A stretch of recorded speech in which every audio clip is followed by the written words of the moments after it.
حضرت سیدنا اسامہ بن زید بیمار ہو گئے. امام حسین کو کسی نے بتلایا کہ میرے رسول پاک کا غلام بیمار ہو گیا ہے.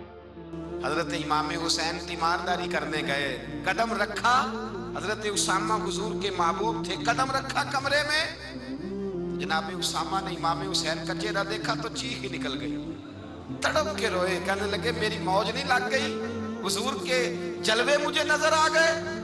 امام حسین اندر داخل ہوئے تو جناب اسامہ بن زید نے بازو پکڑا اور سینے پہ رکھ لیا. حضرت اسامہ بن زید تڑپ کے روئے.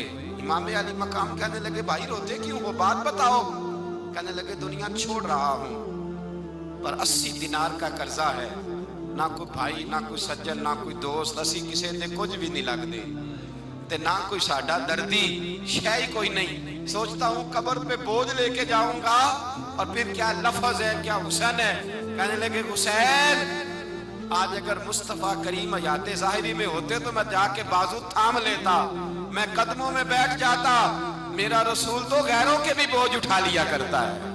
اخلاقی قدریں دیکھیے. امام حسین فٹافٹ اٹھے, بیٹا بھی ساتھ تھا, غلام بھی ساتھ تھے, سب کچھ ہو سکتا تھا. امام حسین اٹھے, گھر گئے, اپنی چادر میں 80 دینار ڈالے, چھپائے اور لے کے آئے. لا کے حضرت اسامہ بن زید کو دی اور پتہ کیا فرماتے ہیں, فرماتے ہیں رات آئے تھے 80 دینار, میں کہہ رہا تھا مجھے تو ضرورت نہیں, پتہ نہیں رب کریم نے کس کا نصیب میرے گھر بھیج دیا ہے. مجھے تو حاجت نہیں تھی, یہ تو تیرے پیسے تھے جو میرے گھر تھے, تو میرے رب نے ڈیوٹی لگائی کہ جا اسے دے کے آ.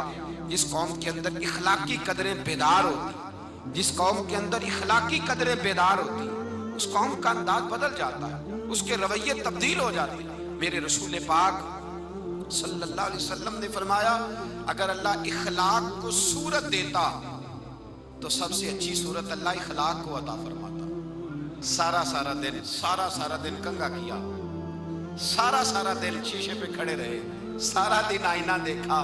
او بھائی ذرا گردن چکا کے دل بھی دیکھ لیتا, اگر تو میل کوئی نہیں پھر تو بڑا حسین ہے, اگر بغض کوئی نہیں پھر تو بڑا پیارا ہے, اگر حسد کوئی نہیں پھر تیرے اندر بڑی روشنی ہے, اگر تو کسی کا دکھ بانٹتا ہے تو پھر کیا بات, اگر تجھے کسی پہ شفقت آتی ہے پھر کیا بات ہے, اگر کسی کے رونے سے تیری آنکھیں بھی رو پڑتی ہیں پھر تو بڑا ہی اعلیٰ آدمی ہے, پھر کیا بات. اور اگر تیرے اندر یہ والی حس کمزور ہو گئی ہے, اگر یہ والا رنگ تیرے اندر کوئی نہیں.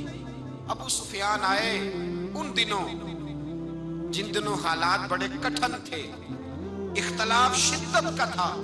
ابو سفیان آئے حضور کی بارگاہ میں. آئے کس لیے, مکے میں قحط پڑ گیا ہے, بارش نہیں ہوتی. ادھر سمامہ بن اسال یمامہ قبیلے کے سربراہ کلمہ پڑھ کے مسلمان ہو گئے. ساری گندم اس قبیلے سے آتی تھی. سمامہ کہنے لگا تم میرے مصطفیٰ کو نہیں مانتے, کوئی گندم نہیں, بھاگ جاؤ. ایک بارش کوئی نہیں, دوسری گندم کوئی نہیں. ابو سفیان تڑپ کے در رسول پہ حاضر ہوئے. ابھی تھوڑے دن گزرے ہیں احد میں حضور کے دانت شہید کیے, ابھی تھوڑے دن گزرے حضور کو ستایا ہے, ابھی تھوڑے دن گزرے حضرت امیر حمزہ کا کلیجہ نکال کے چبایا ہے, ابھی تھوڑے دن گزرے حضرت انس بن نضر کی گردن کاٹی, ابھی تھوڑے دن گزرے عبداللہ بن جہش کے ٹکڑے کیے, ابھی تھوڑے دن گزرے حضور کو ستایا ہے, تڑپایا ہے. پر حضرت علی شیر خدا فرماتے ہیں میں ماننے والا اس رسول کا ہوں جس کے دانت شہید ہو گئے, احد کے اندر ساری داڑھی لہو سے بھر گئی. فرماتے میں رو پڑا اور میں نے کہا محبوبہ آپ نہیں مجھ سے برداشت ہوتا, دعا کریں اللہ ان پہ عذاب نازل کرے. اٹھائے ہاتھ, آپ دعا کریں گے تو اللہ تبارک و تعالیٰ 2 پہاڑیوں میں پیس ڈالے گا. حضرت علی کہتے ہیں میں نے عرض کی تو حضور نے ہاتھ اٹھائے اور دعا کیا دی, اللہم اہدی قومی فإنہم لا یعلمون, اے اللہ میری قوم کو ہدایت دے دے, یہ جانتے نہیں یہ کیا کر رہے ہیں. اللہ انہیں ہدایت دے. یہ اخلاق حسنہ کا معیار. تھوڑے دن پہلے حضور کے ساتھ یہ رویہ. ابو سفیان اب بے حال ہو گئے, بچے بھوک سے مرنے لگے, جانور پیاس سے مرنے لگے. ابو سفیان چھپتا چھپاتا کہنے لگا چارہ کوئی نہیں, مصطفیٰ کے پاس جانا ہی پڑے گا. ابو سفیان مدینے پہنچ گئے. جب پہنچے نا تو ابو سفیان کی اپنی صاحبزادی حضرت ام حبیبہ ام المومنین تھی, رسول اللہ کی زوجہ تھی. ابو سفیان جب آئے تو حضرت ام حبیبہ کے پاس سیدھے ان کے گھر گئے بیٹی سے ملنے. حضور کا بستر بچھا ہوا تھا,